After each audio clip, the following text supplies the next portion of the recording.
Hi everyone, this is Cherry Enchantress, and this is your daily dust for Saturday, August 12th, if you're watching in real time, but it can also be for whenever you stumble upon it. You can also treat it as a timeless reading and use the law of attraction to just say, this is your message today.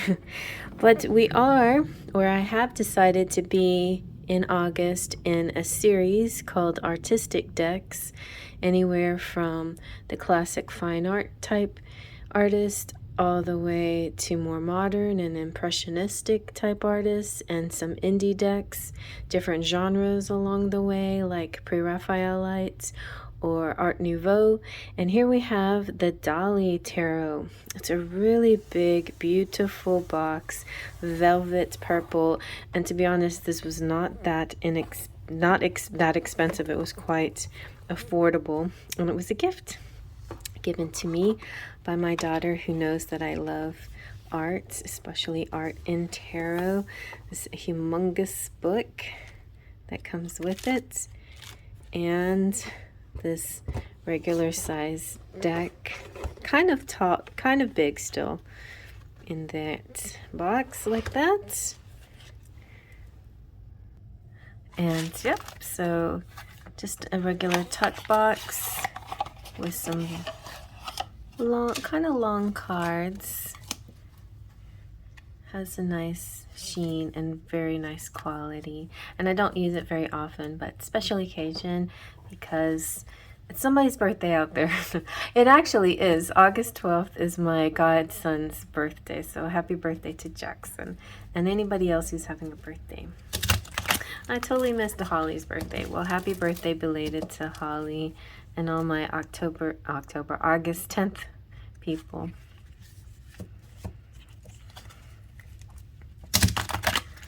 All right.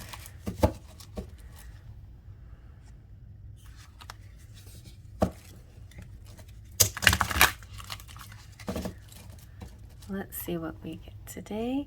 I like to do a 3-card collective message. And we have the 6 of Pentacles. Awesome. And nice, the Page of Swords. And the 6 of Cups. Oh, wow. So the 2 6, these are the very nice 6 cards, the 6 of Cups and the 6 of Pentacles. A lot of love involved. And then this could be coming from this Page of Swords, or you could be the Page of Swords. The Page of Swords is about ideas and intelligence and communication through the mind, but feels like a really nice balance here with the tangible, earthly things and the romantic, sentimental things as well. Let me try to frame it up a little bit more. So these 3 figures here represent the different aspects of giving and taking. Whenever coins are spent to satisfy real needs, both parties involved win, or everybody wins. It's like win-win. One spends coins well and other receives them well. It's like being, like you've heard the sore loser. There's also a sore winner, and then there's also the gracious loser and the gracious winner.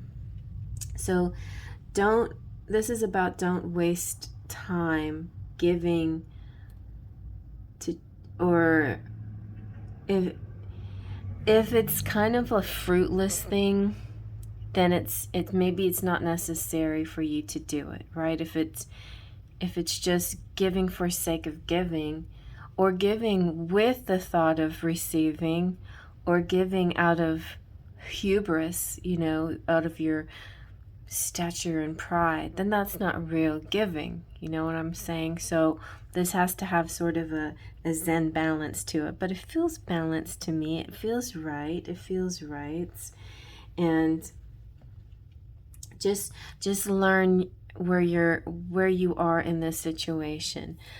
There's going to be times where people just have more money or more ability to give than you do, and if you're willing to receive from them, then there's no shame in that. There's no shame in it. It just happens to be that the balance is that way at this time.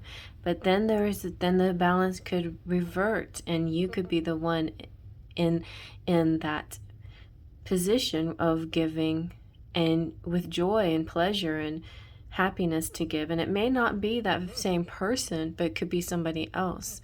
In other words, just recognize that maybe there was a time that you needed it, and now you're in a time where you can give it.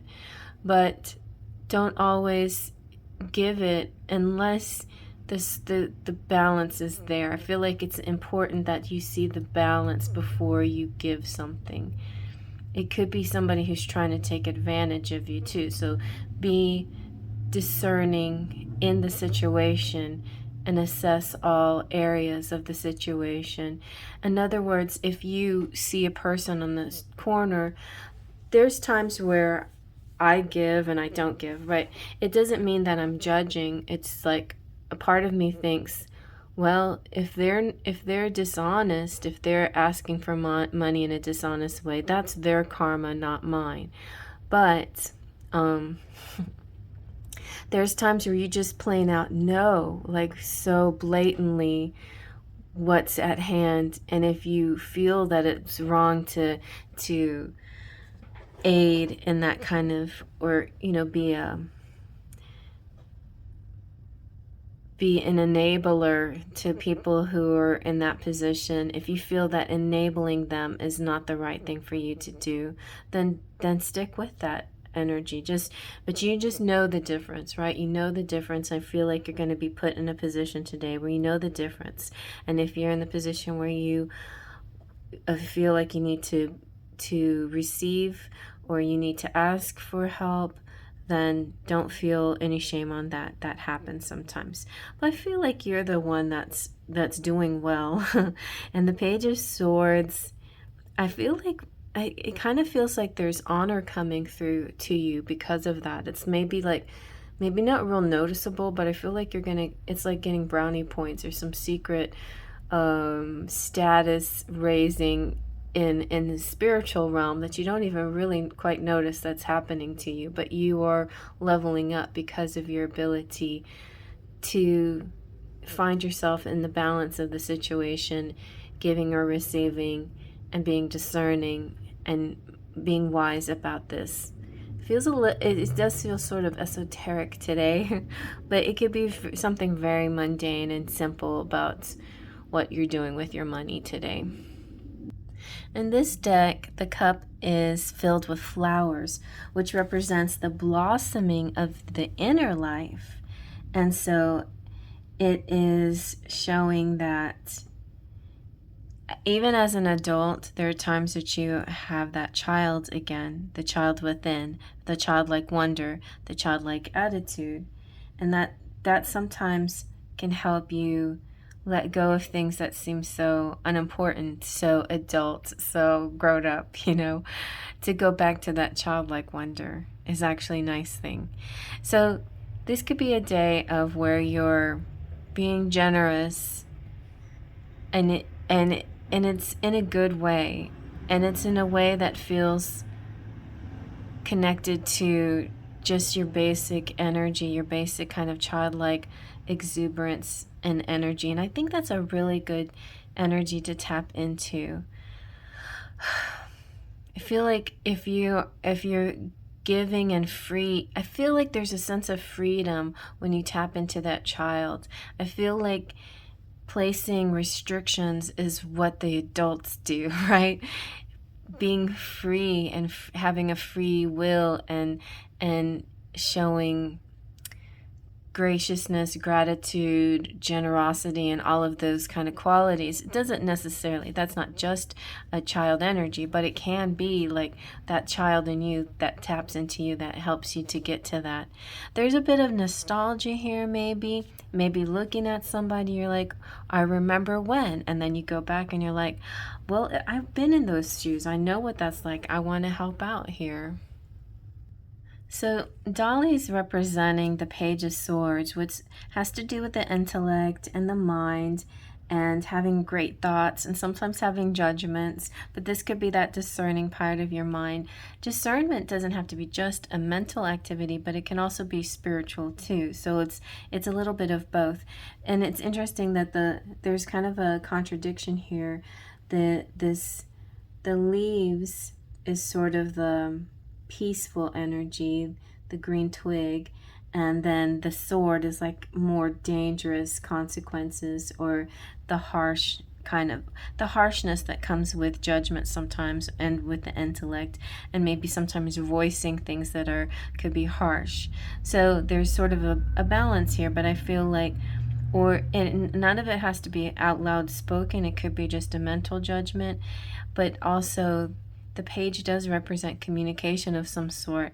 So there could be sort of an out loud communication that is in play here, whether it's you or another person.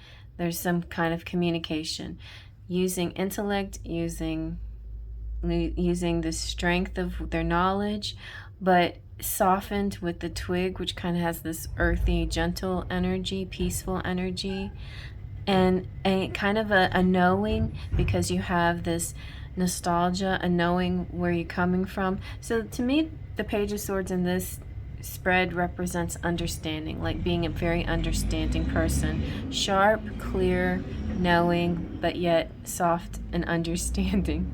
So that could be you, or that could be somebody else. But if you're faced with somebody where you're in the position having to ask, just know that they will be receptive in a soft, understanding way. If you are in this position, then that's just calling you to be more gentle in your approach, but not naive, right? Not naive to the situation, depending on what occurs, because I think a variety of scenarios will happen to a variety of people out there. So you have to be discerning to your particular set of circumstances. I feel like there's a few different things that could happen here. For some of you, it could be somebody might be trying to take advantage, but most of you, I feel like this situation calls for you to just, out of your own free will, without any thought of return, just to give freely and remember when you are in need. And I hope you like that. Okay, trust a pixie dust.